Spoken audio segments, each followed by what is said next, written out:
खेल विश्वविद्यालय की जरूरत है। लिंबाराम जी डूंगरपुर बांसवाड़ा को याद किया जाता है। उसका मुझे भागना पड़ा। हमारे प्रधानमंत्री, मुख्यमंत्री, हम सब लोगों ने ट्वीट किया तो वो भी विचार कर रही हो कि हो क्या रहा है। इसके माँ बाप बेचारे गरीब परिवार से, वो विचार कर रहे होंगे कि ये सारे टीवी वाले ने, सारे नेता ने, हेता ने, मंत्री सब आ रहे हैं तो मेरी छोरी ने ऐसा क्या कर दिया। प्रतिभा बहुत सारी है। जितने युवा साथी उनको आपको बताना चाहूंगा, मेरी प्रधानमंत्री जी से मुलाकात हुई थी और उस मुलाकात में आपके लिए मैंने दो मांगे रखी है पूरे डूंगरपुर बांसवाड़ा क्षेत्र के लिए। पहली मांग ये कि आदिवासी बाहुल्य क्षेत्र के अंदर प्रतिभाओं की कमी नहीं है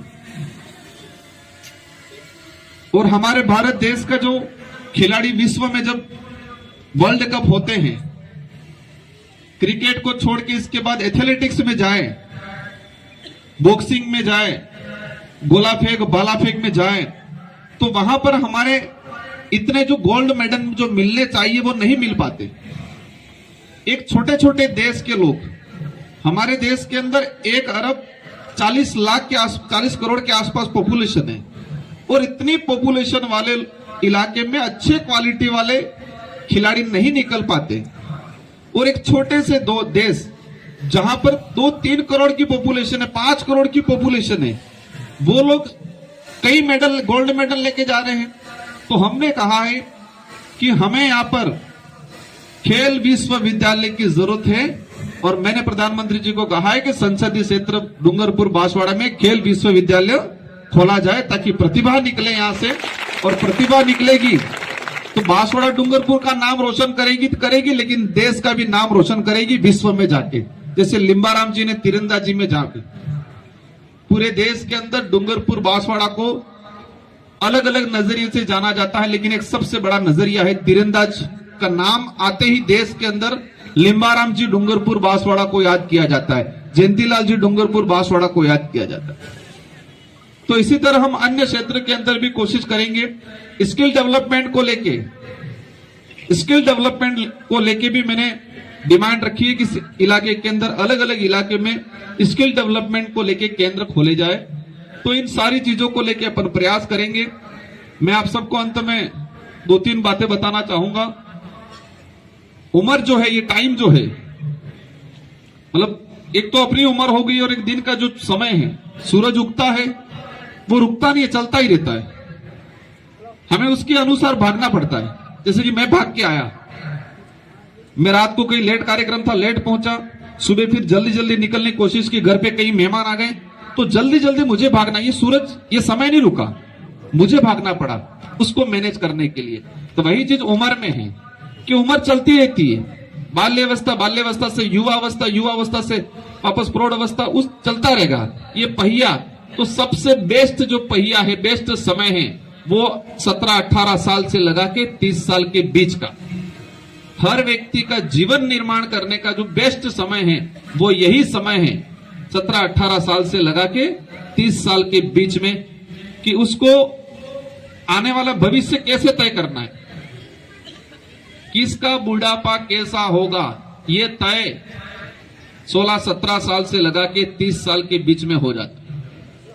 किनके बच्चे भविष्य में सुधरेंगे, किनकी पीढ़ियां भविष्य में सुधरेगी, ये तय 16-17 साल से लगा के 30 साल के समय के अंदर जो गतिविधियां हैं, जो हमारी एक्टिविटीज या जो हमारी सोच बनती है या जो हमारा डेवलप होता है, उससे तय होता है कि हमारा आने वाला भविष्य कैसा होगा। एक ये युग परिवर्तन की ओर होता है। गानों में हुआ सदाबहार गाने, अभी वाले कैसे चल रहे हैं, अलग चल रहे हैं, कुछ समय बाद ऐसे फिर गाने, एक युग चलता है। तो वही आदिवासी समुदाय के अंदर भी एक युग परिवर्तन हो रहा है। अभी एक उछाल आया है। उछाल ये आया है कि 5 साल 10 साल पहले आदिवासी कहने से शर्माते थे, आज छोटा सा बच्चा गर्व से कहता है कि मैं आदिवासी हूं। ये युग परिवर्तन हुआ। आज से 5-10 साल पहले डूंगरपुर बांसवाड़ा का नाम जयपुर, करौली, सवाई माधोपुर या उधर सीकर की तरफ जाते तो हमारे जिले का नाम लेते, ओह डूंगरपुर बांसवाड़ा, यूं कहते।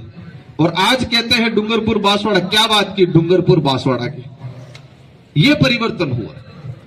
मतलब 5 साल पहले अपन जाके बताते, मैंने सीकर से बीएड किया, पूछते कहां से, डूंगरपुर से। और आज ही चिका सीकर में जाके डूंगरपुर बांसवाड़ा कोई बच्चा बताएगा कहां से डूंगरपुर, क्या बात की डूंगरपुर बांसवाड़ा, ये परिवर्तन हुआ।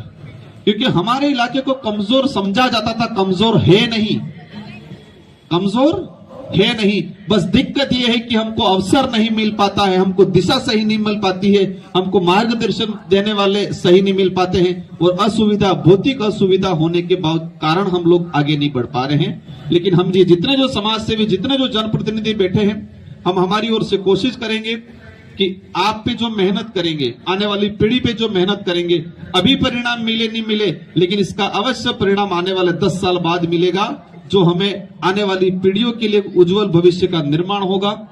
इन्हीं शब्दों के साथ सारे खिलाड़ियों को मेरी ओर से खूब खूब शुभकामनाएं।